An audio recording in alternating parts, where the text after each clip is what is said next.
Tobenna Arodiogbu is the CEO of Scotty Labs.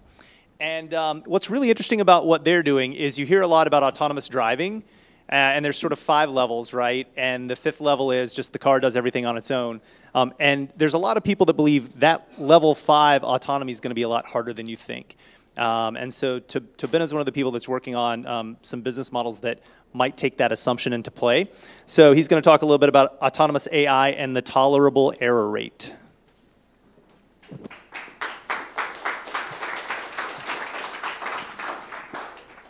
Hello. So my name is Tobenna. I'm the CEO of a company called Scotty Labs. I'll talk a little bit about what we're doing at Scotty and then something that we've been thinking about a lot over the past 2 years. So Scotty is building an autonomous trucking solution. We really wanted to focus on the trucking industry, but like Rob said, we're not really believers in this idea of getting the driver out of the truck as soon as possible. We believe that there are a bunch of steps that we need to take before we get there. We believe in having some combination of autonomy and teleoperation. So that's really what we focused on over the past 2 years. Little bit about me. So I come from a product background. Prior to founding Scotty, I'd worked at Zenefits as a product manager while that company was scaling. Worked at Open Door, where we were buying and selling real estate online. And then I worked at SRI. So SRI is this large research institution. That's where Siri was founded. And they've done a lot of work in autonomy and teleoperation over the years. So it was really a good experience working with that team to found Scotty. So we spun Scotty out of SRI. And this is a day in the life at Scotty. So this is us testing our truck. So right now we do a lot of testing in private roads, getting ready to start testing on public roads. This was a 55 mile per hour test at a runway in Alameda. So we do this over and over again, testing highway-like scenarios, staying within a lane, switching lanes, putting other vehicles in front of our truck, making sure that it's safe, things like that. This was taken a few months ago.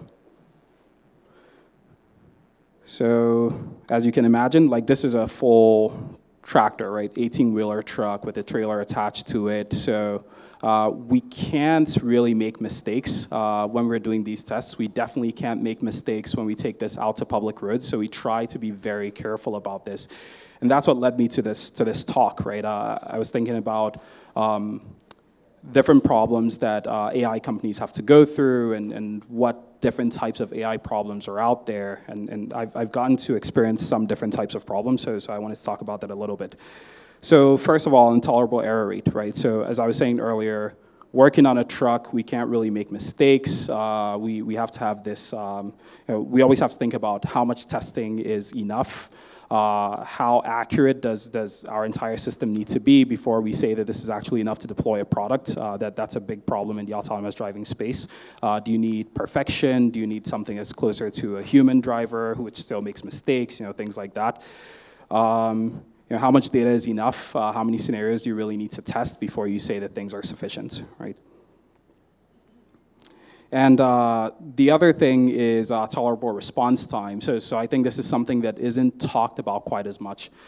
So after working in a number of startups in the Bay Area, I found that one of the unique advantages of a startup is having the ability to cheat, so to speak. So the point is, you want to have as little cost as possible to release a first product, and then you want to learn whether things work or don't work, right? Now, in the case of building an autonomous vehicle, the tolerable response time is sub 100 milliseconds. So you capture data from your sensors, and then you need to give some type of output in less than 100 milliseconds, which means that you can't really have a human in between this loop kind of helping the system make decisions, right? So that's what we mean by tolerable response time. This means that there are no shortcuts. We need to have a really, really good product before we actually go out there on public roads. And for us, what that means is we go through this cycle of development. So we build some stuff, and then we test it in simulation. We work with a bunch of simulation partners. Then we test it in private roads, and then we test it in public roads, and then we continue this full loop, right? And we just do this over years. We've been doing this for the past 2 years now, and we're continuing to do it over the next few years. We don't actually know exactly when we're going to deploy. But the other side of this for us is rather than thinking about ways to, increase the acceptable error rate for us or increase the response time, we just kind of narrow the operational design domain of the product. So we're not trying to build something that works everywhere. Like I said earlier, we're not trying to build something that takes the truck driver out of the truck. We have a very specific problem that we want to tackle first, which is how do we extend driver hours of service? How do we increase the comfort for the driver? How do we increase the safety for the driver? And then we continue to go from there. So this means that we limit to very specific roads, very specific highways. We don't do any testing at nighttime. We feel like if the driver is there in the truck, they can drive at night. We can focus on daytime driving. We don't try to do anything in snowy weather, things like that, right? So just limiting the scope as much as possible. Now, this is the part of all of this that a lot of people don't really talk about is if you're building a product, especially an AI product that has a low tolerable error rate and a low tolerable response time, it means that you need a lot of capital, right? So this is why you see a lot of autonomous driving companies raising billions of dollars because, just the bar is really, really, really high. So my point on this is all AI problems are not created equal. I think there are different founders here, and this is something that I think about a lot today. I wish I thought about more earlier. So it's something to just think about as you're thinking about a product that you want to build in this space. So I think this is a question that every AI startup needs to ask themselves. In addition to the questions around are you solving a real problem? Is this something that people actually need out there in the world? You have to ask yourself, what are your tolerable error rate? What's your tolerable response time? And this is the other way of asking the questions. How perfect does your V1 really need to be before you get out there? And the second question is, how much can you cheat? So to what extent can you have humans in the loop? So to give examples of this, by the way, so I was asking my team what type of examples I should give to the audience, right? And the first example of a company, I actually don't know if I have the slide here. Okay, I don't. The first example of a product that has high tolerable error rate but a low tolerable response time is like Ubereats. So when you order some food, they give you some window of when this food is going to be delivered. You don't care that much how accurate this is. It could be off by 30 minutes or so. So this allows them to actually release a product sooner, refine it over time. The second example of a company that has the opposite, right? So low tolerable error rate and high tolerable response time is a company like Opendoor, right? So Opendoor is buying and selling homes online.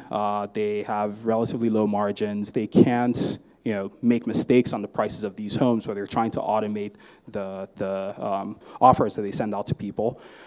So now the hack that a company like that could have is to release an initial product. They could have a human check the price before it actually gets sent out. And then over time, this gets better and better and better, and they can automate it. So this definitely reduces the cost. So increasing, having a high tolerable error rate or high tolerable response time decreases the cost of developing a product. The lower and lower these things are, the more expensive it is to build a product in the space. And that is all I have. Thank you.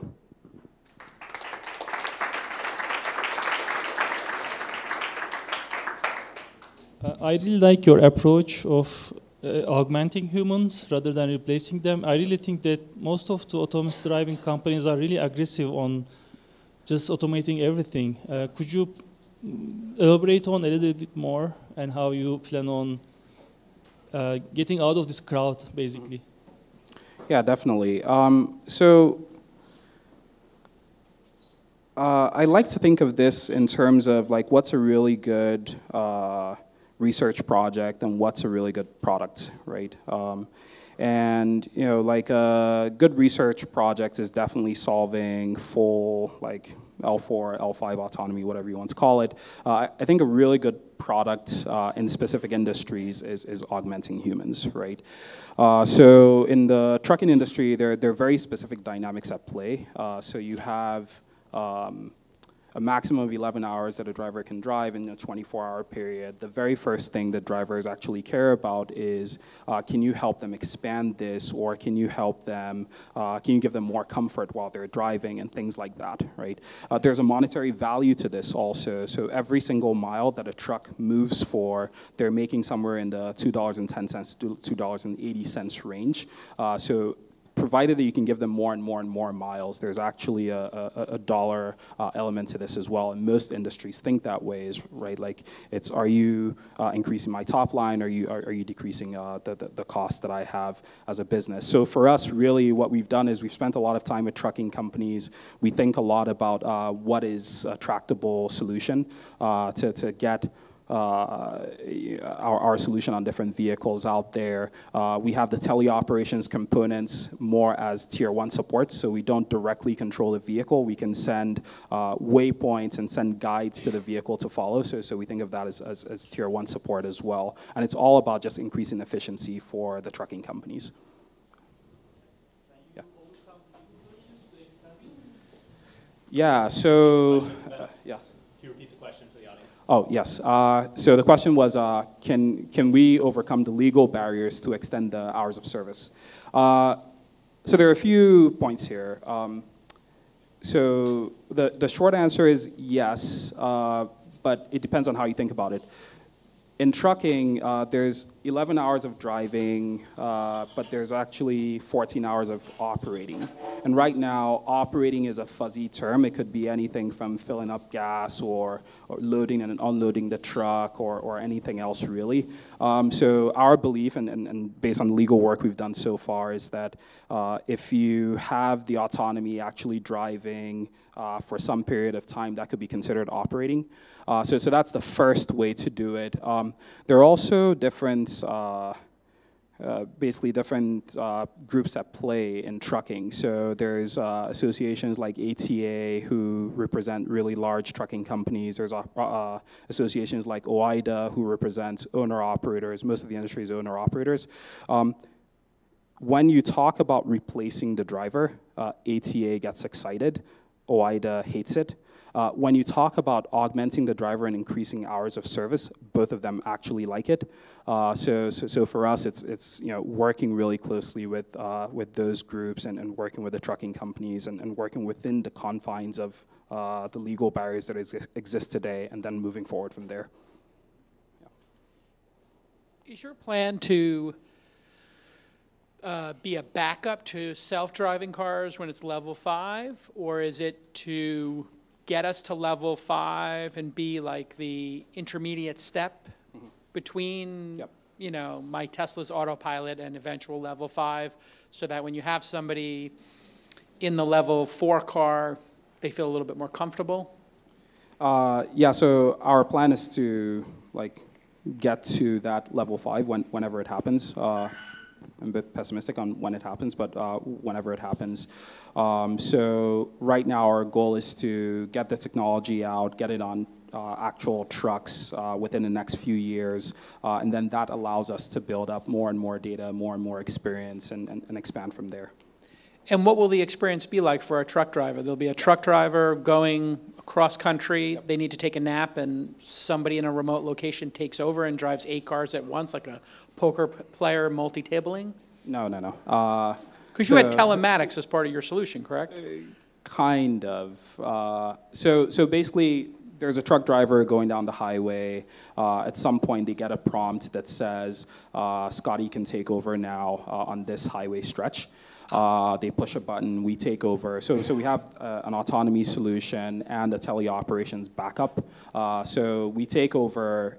In the initial product, the truck driver doesn't go to the back or anything like that. They're still physically present, but we are in control of the vehicle. Over time, then we want to get to the point where the truck driver can go to the back, and then at some points... What is the truck driver expected to do when Scotty takes over on that long stretch of deserted highway. Very similar to what they do today with Tesla Autopilot. So they're supposed to pretend that they're driving the car, put their hands on the wheel and pay attention. Hands on the wheel, pay attention. We'll have an inward-facing camera actually monitoring them as well. So it's almost exactly the same experience for them as driving, except they're not in control. Yes. The criticism of this from Google has been, as you well know, that humans are fallible and will play Candy Crush or text. Yep. Is that a fair criticism, part one? And part two, Elon said he'll have a robo-taxi fleet on the road by the end of next year. What is the percentage likelihood that he will, in your mind? So on the first question, I think it depends on what exactly you say the product is and what the product does, and to what extent do you monitor the driver as well, and do you use maps or don't use maps and things like that, right? So like I said earlier, our goal is more to augment the driver. I think if you're actually monitoring the driver, one, you're using maps, two, you're using more sensors, three, you start to cover more and more and more of the issues that maybe Tesla is having today. And having the driver seated there is more like a regulatory compliance type of thing. We're only going to release on stretches of road that we're actually very comfortable driving on. On the second point, it's not going to happen this year. Well, he said end of next year. What do you think the percentage chance, if you were to place a bet, what would you feel comfortable with on a percentage basis that there'll be robo-taxis? Yeah. Forget about from Tesla, anybody. Yeah. Anybody has robo-taxis on the road by December 31st, 2020. Oh, so that there will be robo-taxis on the road 100%. Without steering wheels, without drivers. Without steering wheels. Level 5. Yeah. I'll put that close to 0. Got it. And with some driver who's like still going to take over, I'll put that, like that's closer to 100%. Yeah. Yeah. Okay, well done. Big round of applause.